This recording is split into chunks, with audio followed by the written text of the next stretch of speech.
get serious about building content sites and building a profitable business online? Welcome to the Niche Website Builders Podcast. We bring you the latest field-tested tips, tricks, and strategies for building a profitable online asset. We interview industry experts, share customer success stories, and reveal our own experiences working on hundreds of sites to inspire and motivate you to make something happen. Let's do this.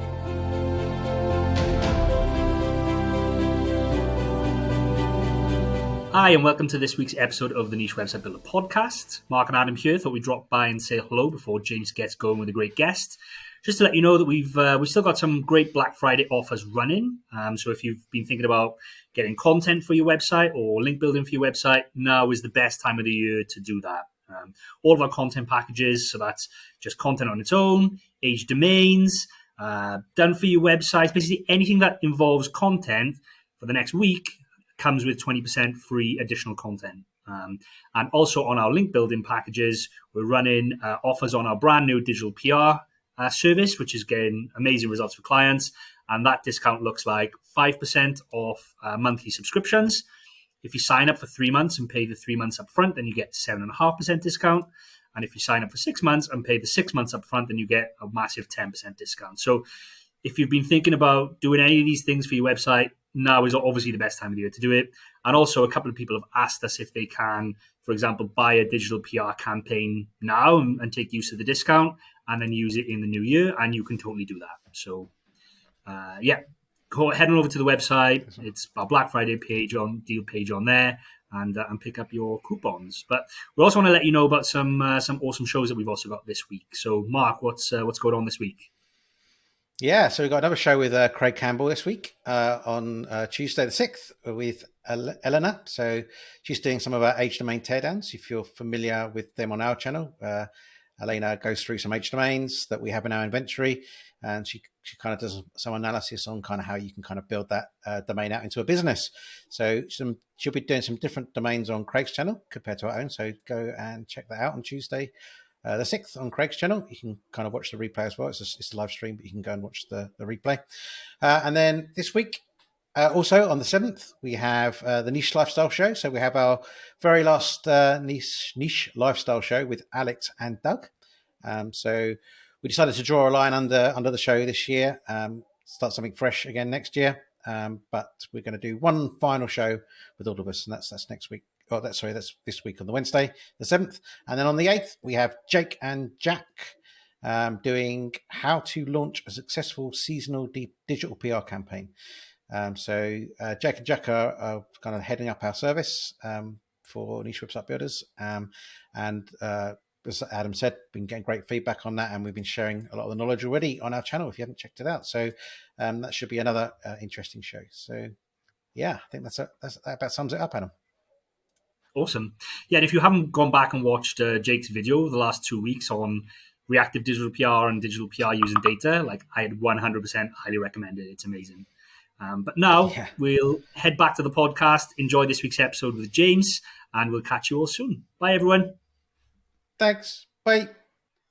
Welcome to the Niche Website Builders Podcast. Today we have a good friend of mine, Rick Agraval. Now, Rick recently exited an e-commerce business earlier this year, and is now director of marketing at a clothing company. And we talk about pay-per-click advertising. Recently, he spent $1,000 for advertising for this brand over Black Friday. And we kind of dive into the nuts and bolts of advertising, the different platforms, what you can use them for, how you can set up campaigns, and how you can make advertising profitable through testing. And Rick's got a ton of experience in this area. That's what he does for a living. It's what he did to build this brand to exit as well. So if you're selling digital products or you have your own e-commerce store, this podcast will be perfect for you. So sit back and enjoy. This episode is brought to you by Niche Website Builders, an agency dedicated to helping people just like you build profitable content sites. Niche Website Builders are the hands-off content site marketing agency you always wished existed. It's run by content site marketers for content site marketers, and they help both investors and individuals alike build profitable online properties. They provide a fully outsourced approach to content creation, link building, and done-for-you website builds, the same approach they use on their own six-figure portfolios. For example, their content packages come with a proprietary keyword research process, are written by in-house native English speakers, formatted using templates proven to convert, and uploaded to WordPress with affiliate links added so that all you need to do is hit the publish button. Check them out at nichewebsite.builders/show. That's nichewebsite.builders/show and fill out the form to get coupon codes for 10% more content or a 10% discount on links with your first order sent right to your inbox. All right, welcome to the Niche Website Builders podcast. Today we have good friend Rick. Welcome, Rick. Hey, James. How you going, man? Good, man. Thanks for coming on. This one will not be a video. We had to pull Rick away from work, or while he's at work, to do this podcast. So this one will be no video, but don't worry, we're still going to share a lot of great tips. But do you want to maybe give a brief background about yourself, Rick, for the audience before we dive in? Yeah, absolutely, man.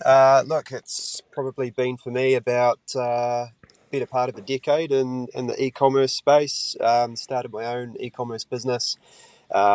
Sold that earlier this year, exited in April, and now I'm director of e-commerce for a streetwear and apparel brand in NZ, which is I Love Ugly. And we're just coming on the back of our biggest Black Friday sale. And yeah, lots to probably talk about and jump into on that. But that's pretty much me in a nutshell. Nice. He's downplayed a little bit his e-commerce business. So if anyone's listening to this from New Zealand, Rick had pretty much the biggest online butcher service in New Zealand, delivering meat to households, and he recently sold that. So no, nothing to scoff at there either. But I wanted to go into, I mean, you just spent a shit ton of money doing some Black Friday campaigns for that company there, and I think most of the audience, while they might not be on the, I guess, pay-per-click side, a lot of people more on the affiliate display ad side, but there are people with digital products looking for other ways to diversify their traffic and make more money. So I think this will be good for the listeners too, to help potentially diversify their income. But before we go into what you've been doing with this company you're with now, let's maybe start at the very top level of pay-per-click marketing, and that is the different platforms you can advertise on. Google, Facebook, whatever. Obviously, TikTok now has become pretty popular as well. I guess, do you want to maybe dive into kind of like the pros and cons of each, and where or why you would use certain ones? Yeah, absolutely. I think it's probably best to caveat that with it does depend on your product and your service and the mix you've got in terms of what platform's going to resonate best for you. But with me and my own experience, having a foot in, I suppose, more than just one vertical, there are some rule of thumb tenets to go by, and that's really, driving traffic to your store or your product, wherever it may be, is the number one kind of deliverable, and that's how much your appetite is to pay per click in driving that traffic. Look, there's Facebook, Instagram, TikTok now on the scene as well. Those are very much discovery platforms. That's where you want to put your brand or your offer or your message out and get people seeing it for the very first time. And then you've got other avenues. You look at Google and the suite of products they have for advertising. That's more focused really around people or shoppers who are showing intent, and you're capturing that and pulling them in. So it's always having that appropriate mix of push and pull advertising. And again, that depends on what stage you're at in your journey as well. If you're just starting out, you're going to be heavily, have a leaning towards discovery and acquisition for new customers. And if you're pretty established and you're a household brand or you're on that kind of trajectory, then, you're going to be perhaps down the other end of it. But I think the trap a lot of people fall into is the romanticism of driving traffic to site, forgetting about what the traffic does when they hit that site. You've got a cost per click that can be anywhere from 40 cents up to about $6, depending on your customer lifetime value, your margins. That's going to dictate what your appetite is in terms of how much you pay per click. Someone who's a dentist and makes $600 of margin on their first appointment, and then that person comes back 5 times in their lifetime, then you're going to pay a lot more for a click than someone who's selling a widget that delivers them a 80-cent margin, and they need to chase the volume game. So there's those things to consider as well, and that helps shape up what your marketing mix looks like, where you're prepared to pay and drive clicks from. Yeah, I think it's interesting you mentioned that platforms like Facebook, Instagram, and things you consider them more discovery platforms. Does that mean you're still doing like retargeting, I guess, campaigns on those platforms too, with, I guess, people that are visiting the site or visiting certain pages, or are you looking mainly at cold traffic there to almost like a brand campaign on those platforms?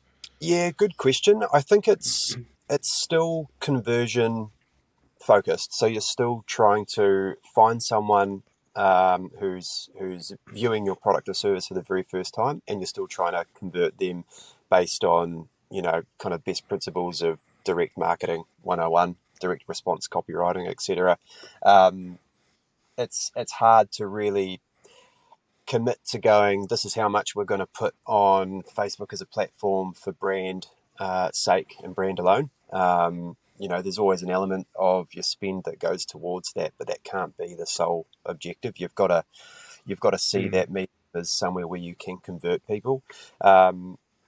In terms of retargeting, it is getting harder and harder with privacy and lack of tracking to really know who is falling into that retargeting audience. So there has become, and this continues to be the trend, a focus on your top of funnel efforts, that prospecting piece, because the visibility around your return on advertising dollars is getting more and more murky. Not to say that we don't do it, you absolutely can, but people have to opt in. It then becomes a game of correlation. How much am I spending in those middle and bottom of funnel campaigns, and what do I really deem is coming out the bottom end? And that does take some time. Well, I lost you a little bit there, Rick. You still there? Yep, I'm here. You got me?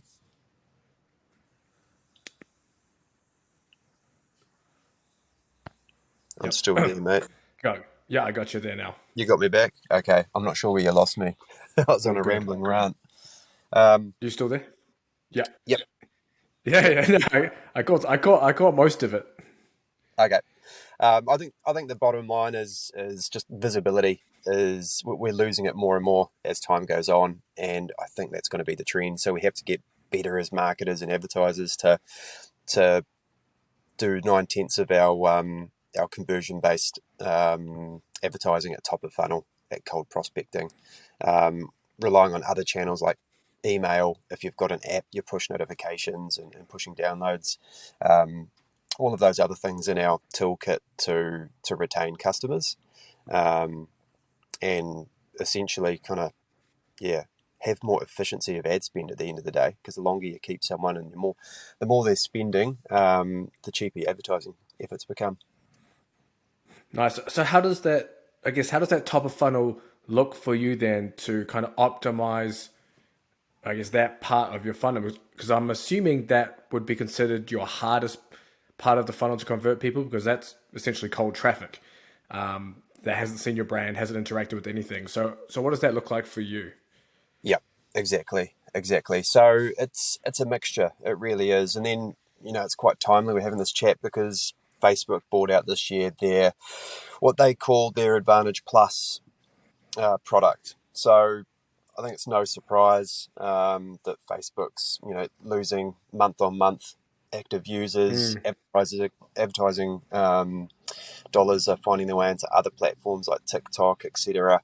YouTube Shorts have come out, so there's a lot more competition for ad space, and Facebook have kind of been painted into a corner to make their proposition that much more compelling. They've had the rule of the roost for so long, but now they're being forced to innovate a bit.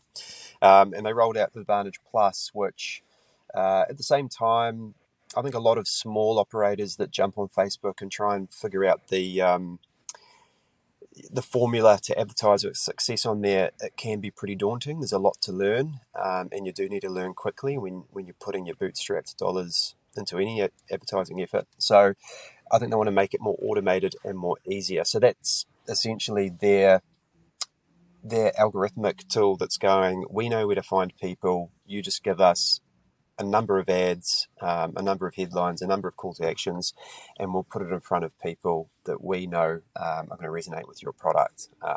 Obviously, there's a learning phase with anything, so you go through that learning phase, and then it starts to find those people. So that's one aspect, and it's showing pretty positive ROI. Granted, you're being fed that ROI from the very platform that's taking your advertising dollars. So you do want to take it with a grain of salt. But that's something that's come on the scene that's new. And then you've got what's always been the case with Facebook is trial and error with affinity audiences, detailed interest audiences that you think resonate with your brand or product, and that's an ongoing process, and just trying to find the little wins. You're not going to find a detailed interest audience that's going to drive 90% of your conversions, but if you get 5 or 6 of those that each drive a pretty good amount, the accumulated impact of that is pretty strong. And then you've got tools like Facebook has for lookalike audiences and things like that, which kind of go hot and cold, but it's something you just need to roll in and out of your mix. So it's typically a combination of those, as well as using just the broad targeting feature as your control, and you're always using what's happening in those products like Advantage Plus or your detailed interest audiences, and comparing that to the control, which is broad targeting, which just basically lets the algorithm do what it needs to do with absolutely no input or guidance from you as an advertiser. So that's essentially, in basic terms, how top of funnel works. In terms of the actual ads, that's something that you're always testing and iterating. You're refining your copy, refining your offer, where you're sending them to on your website, depending on if you're multi-product or single product. Are you building out a dedicated sales landing page that converts cold traffic better than if you just sent them to your site and let them figure it out on their own? Those are all the secondary, considerations after you build out that top of funnel plan. Yeah, it's interesting. You mentioned about the broad traffic as the control. So you're basically that's your control, as in you're benchmarking the results of your other traffic. I guess what would you call them? Traffic, I guess, acquisition campaigns versus the broad. And if they're not beating that broad match, then you've got an issue going on. Yeah, exactly. Yeah, you've got to have a watermark to go, this is what success looks like. I mean, we all know CPMs are going up each year. It's becoming costlier and costlier to acquire somebody, but we still need to get an idea of what is what does a little input look like if we surrender all our efforts, and that's typically what broad targeting looks like. It's because there's so many plates to keep spinning when you're running campaigns at scale, that if it returned exactly the same cost per acquisition if you did nothing versus all the effort you're doing on the back end, well, obviously it would be easier just to do nothing, and you can put your efforts elsewhere. So it's a good indicator that you're on the right track, and you can compare yourself to that, and is that improving or is it worsening, and what are we doing to help push that needle? It doesn't need to take up a huge amount of your budget, but it's good as just a litmus test than anything else. I think budget is also a good place for us to kind of steer this conversation too, because we can get in and almost be like, okay, I'll just spend a few dollars a day and kind of see what happens. But I guess in your opinion, what kind of minimum spend are you looking at to really make advertising, I guess, effective? Yeah, that's a really good question, and it's something that gets answered again differently depending on what it is you're trying to sell. Something that costs $900 and someone never really comes back again is going to have a different approach than someone who sells something that's a lower cost item. I think lower priced items sell better on platforms like Facebook. Okay.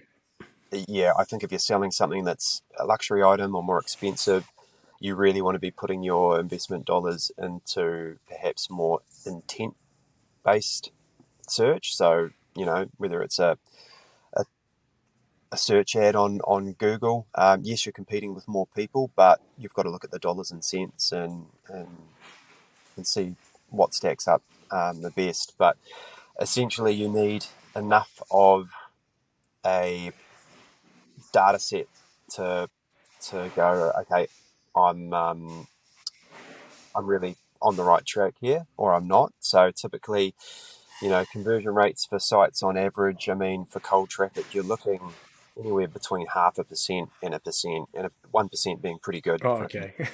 So if you're sending 50 people to your site and you haven't got a conversion, you can't really get disheartened because you haven't had enough traffic hit the site to know if your offer is actually compelling enough for people to buy. So that's one aspect of it, is getting enough traffic to the site. And if you're getting no organic traffic, then you're kind of stuck where you need to do it via paid means, and you just need to kind of swallow the pill. And then on the other side of it, is looking at frequency of your advertising. Like, you do want to have more than one touch point with your customer to get them to convert. In the good old days, it was like 3 to 5 touch points until someone converts. Now it's like 15, 18, 20. So you do need multiple touch points on not just one platform ideally, but if your budget confines you to one platform, then you have to go, okay, well, am I spending enough where I'm going to hit that potential customer with enough ads in a period of time where I'm going to get them to a point where they're going to purchase. You can't really. It's going to take a really, really irresistible offer to put in front of someone once or twice to get them to go through to your site and purchase. That would be very much the unicorn scenario. And in my experience, you do just need to get in front of people multiple times before they start to exit that awareness and consideration phase and actually go through and think about a purchase. Nice. I actually wanted to talk to you about, I guess, my recent try at this myself, my recent fail trying to do this. But after we talk now, I think I maybe should have gone with the Facebook route. But I guess the question is my question is the landing page when doing this. So my thought process was, when I was trying to do this, I wanted to bring people to a squeeze page to have, like the typical ClickBank or random affiliate sites. They want you to sign up to watch the video kind of thing. But legitimate, all like the scammy shit you find out there. So I wanted them to come to my squeeze page, which kind of had like, hey, this is a free ebook on the topic, and then take them to a one-time offer page for the training program. But I was advertising on Google. I was going after the training program keywords. So let's just take, for example, get big biceps. So big biceps training program, keywords like that. So I was sending them to a squeeze page that had maybe a free ebook on how to create your own big biceps training program, or 5 tips to get big biceps kind of thing. That would take them to the program. And to me, I was kind of trying to figure out, it doesn't quite match, because the search term I was going after was the actual program, but my squeeze page wasn't the actual program. It was on the other side of that squeeze page. And I was thinking, okay, but if I advertise straight to the product and they don't buy it, then I don't have an email address. I can't follow up, nothing. So is there a strategy within that where you would maybe look to do that on a different platform like Facebook, because it's more of a discovery thing, or is there something that I've just completely missed altogether there? Yeah, no, I think you're on the right track. I mean, there's a few things. You know, testing different search terms. Could you really flesh that out? Could it be skinny biceps? Could it be, how many kind of rabbit holes could you go down and see what gets the most traction there from a Google perspective? You're right in wanting to acquire the email address and take them off platform, because then that's zero party data. You own that, and you can market to them as much or as little as you wish, and it costs you virtually nothing. The only problem with lead capture is the quality of those leads are always quite poor. Okay. Whereas if we take it to somewhere like, and I'll just use Facebook again, you've got top of funnel efforts, and then typically if someone doesn't convert top of funnel, they move down to your middle and your bottom. And just going back to your example you used for Google, and directing people to your landing page, your squeeze page, you could have different messaging depending on where that prospect is in your funnel. So at top of funnel, you might hit them with that initial ad that's a really compelling headline, gets them to click through. They might engage and offer their email address to get maybe a downloadable PDF that gives them enough but doesn't tell them how. They might go through to your website, you pixel them, they fall into your middle of funnel audience, and then you can hit them again with some different messaging. It might be some UGC around someone who's posted about using your course or your product. It might be a bit of a credibility piece around someone who you've helped and this is their kind of journey. And then if people still don't buy, then they fall down into bottom of funnel because they've had all these engagement points with you but they haven't purchased, and then you give them an even more irresistible offer, and that acts as that that very bottom part of the squeeze page where it's 70% off or something along those lines. So trying to think of the prospect going through that journey. Sometimes the art of getting acquisitions through something like Facebook is just getting them to engage in that top of funnel stage. They might not convert right away, some will, but getting them to take some kind of action where you can retarget them, pull them into a retargeting audience where you can hit them with harder comms. As you get lower down the funnel, the audiences get smaller, your CPMs and click-throughs become more cheaper. So it means you can afford to either sacrifice margin or throw more budget at it in order to realize that conversion. So that's probably an example of maybe just having something that complements the Google strategy. Gotcha. Yeah, that makes sense. I guess the other question would be, I don't know if you've ever played around with this or had seen anyone do it. What about taking someone at the top of funnel to an informational blog post that has, your in-content opt-ins, call to actions for whatever it is you're selling within that actual blog post? Yeah, absolutely. Yep. The funny thing about Facebook is, depending on your objective, that really does drive the outcome. So 90% of the time, I'm going with a conversion objective of purchase or add to cart. If we look at traffic campaigns, reach campaigns, even spending, horrendously high budgets, you don't see the conversions, and it's really in a shorthand kind of way. It's Facebook's going, if your objective is traffic, I'll send heaps of traffic to your site, but these aren't people who buy anything. They are just people who click through from Facebook and check out landing pages and never buy. Whereas if your objective is add to cart or conversion, it's finding people who have a history of buying online and they've got enough information on that kind of avatar to go, yep, these people do that, and I'll put your ads in front of them. So yes, that strategy does work, but I'll always do it under the umbrella of a conversion campaign. It becomes expensive, but it has a better ROI in the end, whereas traffic and reach campaigns look really cheap on the front end, but they don't return you any conversions. But I'd test that alongside, what I just mentioned previously and a few other ideas just to see, because your target customer might behave differently. You don't know that yet because you haven't kind of turned every stone over. Yeah, no, fair enough. And I guess what's your experience with newer advertising platforms like TikTok, in terms of I guess what are your thoughts on them? Have you dabbled in that area much? Yeah, absolutely. So TikTok's, it's an interesting one. The attention is cheaper on TikTok because it's an emerging platform. It's got a few limitations. It's Chinese owned, so it comes from a different place, I suppose. But in saying that, the attention's cheaper. Everyone's still trying to figure out TikTok in terms of conversion based advertising. The advantage is the attention's cheaper. It's cheaper to get clicks. The disadvantage is it's not so easy to automate. You have to create content to put on that platform, or you have to collaborate with content creators and have them post your product or feature your product um, in their posts on that platform. That's another layer of complexity and sometimes cost if you're to do that yourself. I think the brands that are killing it on TikTok are brands that are pumping out content for arguably low cost.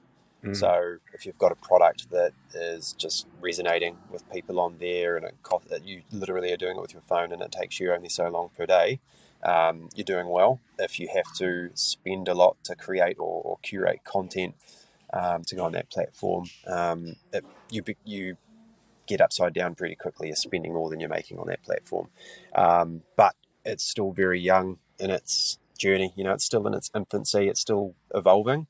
I think the key for TikTok is to build your organic presence. So you've got that credibility piece when you're running more ads, doing more of focusing on white labeling, which is similar to Instagram, where you can actually link your account with someone who posts on there organically, and you can pump advertising dollars behind their posts, almost like what used to be a boosted post on Facebook.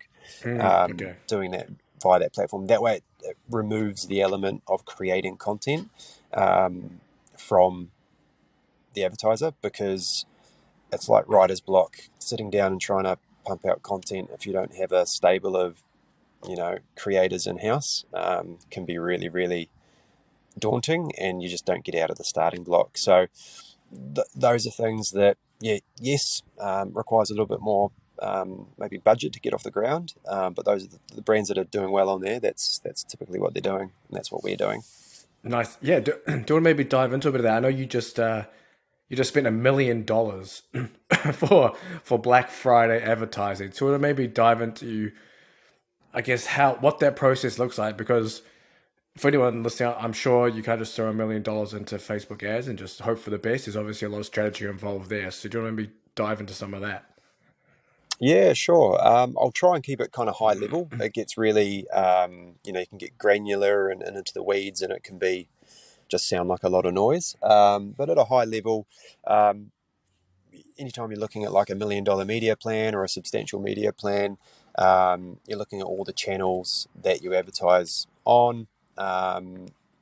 You look at the ROI on those channels that you've got historically.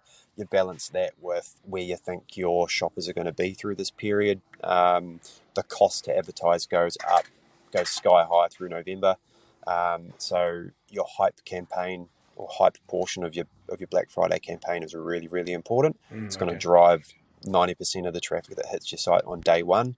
And day one is when you do 40-50% of your total promotion sales. So first step is breaking it up into how much you're committing to hype, how much you're committing to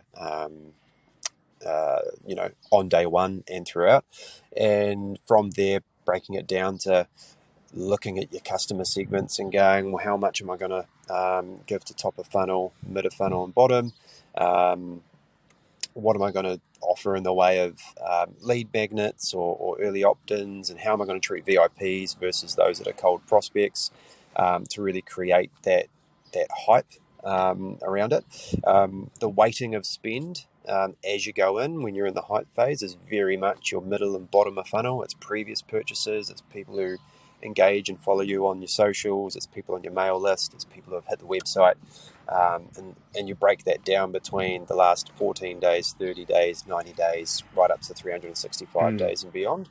And you weight your spend more towards those people who are fresh, who have Gotcha. either consumed content or hit your site recently, because they're more likely to purchase. And then as soon as you launch, it flips the other way entirely, and it becomes about 80% prospecting. And at that point, you've actually got your offer live, so you're putting it out in front of those people, and you're really pushing for them to get in the door and convert. So really thinking about any campaign for a promotion in that way. How does it look in the hype? How do I prime people, get them excited? Then how does it look once I'm live and that promotion's going? And then for those who have hit the site and not converted, what am I doing in terms of my retargeting layer? Am I offering them something in the way of extended discounts to get them in? I'm always making it a time-bound offer to push that urgency. Do I follow that up with an SMS blast for anyone who's received that and still hasn't purchased? And I just look at it, from that top of funnel to bottom of funnel, and breaking those pieces of the funnel down and just getting more granular, really. Bottom of funnel, we're looking at people who have purchased in the past, but then we're breaking it down by who's purchased in the last 28 days, 60 days, 90 days, who's got the highest lifetime value, and we apportion the budget accordingly. It's a mixture of experience and educated guessing, along with crystal ball gazing. We also have a portion of the spend that's purely reach, but we do reach across our middle of funnel and bottom of funnel, because with a conversion-based campaign, we're not going to get 100% saturation. So reach campaigns are nice and cheap.